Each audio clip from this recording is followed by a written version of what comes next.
All right, let's head straight to Toronto, which is right back at the center of the World Cup spotlight for this explainer.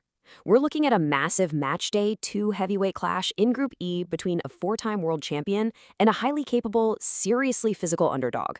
We've got a match packed with disallowed goals, tactical fouls, incredible substitutions, and a world-class finish. So let's break down exactly how this game shifted the entire landscape of the tournament. Okay, let's dive into this. Because to really grasp the absolute tension of this match, you kind of have to understand the heavy historical baggage Germany dragged onto that pitch. I mean, after the sheer embarrassment of those group stage exits in Russia and Qatar, the lingering question was just heavy. Could they finally conquer the group stage? Coming into 2026, the psychological pressure on this squad was just astronomical. They desperately needed to prove that those past failures were anomalies, not the new normal. Now, the momentum coming into this one. Absolutely fascinating. On one hand, you've got Germany, who just literally demolished Curacao 7-0 in their opening match. We're talking about a team firing on all cylinders, led by Kai Havertz. He bagged a brace in that first game and did something historic. He became the only player to score at each of the last four major tournaments for Germany. Incredible, right? But on the other side, you've got Ivory Coast, the Elephants. They came in quietly confident after a really resolute, hard-fought win over Ecuador, making 5 starting changes just to keep fresh legs. They were the perfect, ultra-capable underdog, ready to test that German resolve. So, for Ivory Coast, the absolute magic number here is 106. That's 106 caps for their captain, Franck Kessié. Why does that matter? Well, with this exact match, Kessié steps right past the legendary Didier Drogba to become the nation's third highest appearance maker of all time. It's a monumental personal milestone, and as we're about to see, Kessié played exactly like a man determined to mark the occasion. Right, so let's break down how this tension actually builds, because that first half, pure, unadulterated chaos. Right from kickoff, Germany is applying crazy early pressure. Havertz uses his physical presence to get this great header down, forcing Ivory Coast's keeper Yaya Fofana to backpedal frantically just to make a save. Then we hit the first quarter of the match, and things get incredibly physical. There's a massive collision between Germany's Pavlovic and Fofana, which really sets a bruising tone. And just when Germany thinks they're totally dictating the pace, we hit the late first half, and everything turns upside down. But, that's the brutal reality of tournament football, right?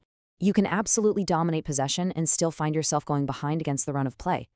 Germany had the ball. They had the early chances, but bam, Ivory Coast strikes first. A brilliant ball gets played into a dangerous area. The Germans manage an initial block on the line from Amad Diallo, but the ball falls right to none other than the man of the hour, Franck Kessié, and he absolutely bashes it into the back of the net. Total shock in Toronto. The team controlling the game suddenly finds themselves trailing a fiercely organized underdog. So, at this point, you're probably wondering, how on earth didn't Germany score in that first half? Well, it all boiled down to 2 agonizingly disallowed goals. First, remember that physical collision we mentioned between Pavlovic and Fofana? The referee deemed it a foul on the goalkeeper, though honestly, Fofana looked a bit lucky to get bailed out there. Then, an even stranger moment happens. Germany scores again through Havertz. They start celebrating, but the ref waves it off after this highly confusing delay. Like, he was waiting to see how the play developed before blowing the whistle for an earlier contact on Musiala. 2 goals waved off. You could literally see the frustration mounting for the 4-time champs. Moving into the second half, the pure desperation really kicks in. Germany is just throwing everything but the kitchen sink at this Ivorian wall. You've got Florian Wirtz showing off some lovely footwork, just dancing through defenders and poking it barely past the keeper. You've got Jamal Musiala scooping a shot that so nearly sneaks into the corner. But Ivory Coast is battling hard. Guys like Singo are playing incredibly strong physical defense against Havertz. And then, in a moment of pure tactical gamesmanship, Singo grabs his hamstring and smartly walks back onto the field of play to go down. It ensures he gets treatment right there, completely killing the game's momentum and frustrating Germany even more. So the clock is ticking down. The pressure is literally off the charts, and then we get this brilliant observation from the commentary booth. The substitutes have made an impact pretty quickly. This right here, this is the exact turning point of the match. German manager Julian Nagelsmann realizes his starting 11, for all their talent, are just hitting a brick wall. So he looks to his bench to completely change the destiny of the game. Now, what's really interesting about this is that the ultimate solution was just sitting right there on the bench, Deniz Undav. His stats heading into this game were frankly staggering.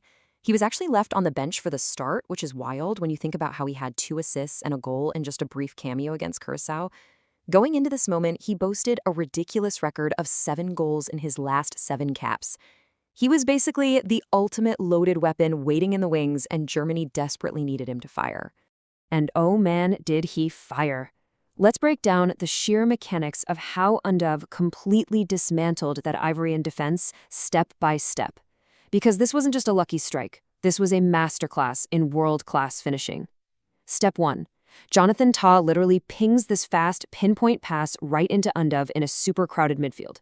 Step 2. Undav executes a flawless first touch. He shapes up, opens his body just a fraction, taking the ball perfectly out of his feet. Step 3. Before the defense or the keeper can even blink, it's a split-second power finish from close range straight into the top of the net. Fofana made himself as big as possible, but against quality like that, no chance. As the broadcast excitedly called it, that is top-quality finishing from the substitute that has changed everything for Germany. You could just feel the absolute electric relief in that call. Undav had to sit and watch the start of both games, but the literal second he stepped onto that pitch, he flipped the outcome. He didn't just score a goal, he grabbed total control of Group E for his country, right when they were staring down the barrel of yet another disastrous tournament. Which really brings us to the ultimate realization of the night. To quote the broadcast again, after the embarrassment of group stage exits in Russia and Qatar, the knockout stages beckon for Germany in 2026. The redemption arc is officially complete. They didn't just steamroll some easy opponent this time around. They were tested, they were frustrated, they went behind against the run of play. But they dug incredibly deep. They found a way to win ugly. And then they found a way to win with pure technical brilliance.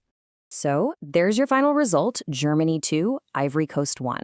With this massive win, Germany actually locks in their advancement with a whole game left to spare in the group stage. The relief for Nagelsmann and the whole squad was just palpable. Meanwhile, Ivory Coast absolutely proved they are a highly dangerous team who will be wondering what if, but they for sure showed they belong on this stage. So, leaving you with a final thought for today's explainer, with a super sub like Deniz Undav completely rewriting their destiny. Is this the German squad that finally reclaims World Cup glory? I mean, they've got the momentum, they've got the crazy depth, and most importantly, they've proven they can survive a massive scare. Keep your eyes locked on Group B, because this tournament is just getting started. Thanks so much for tuning in, and I'll catch you on the next one.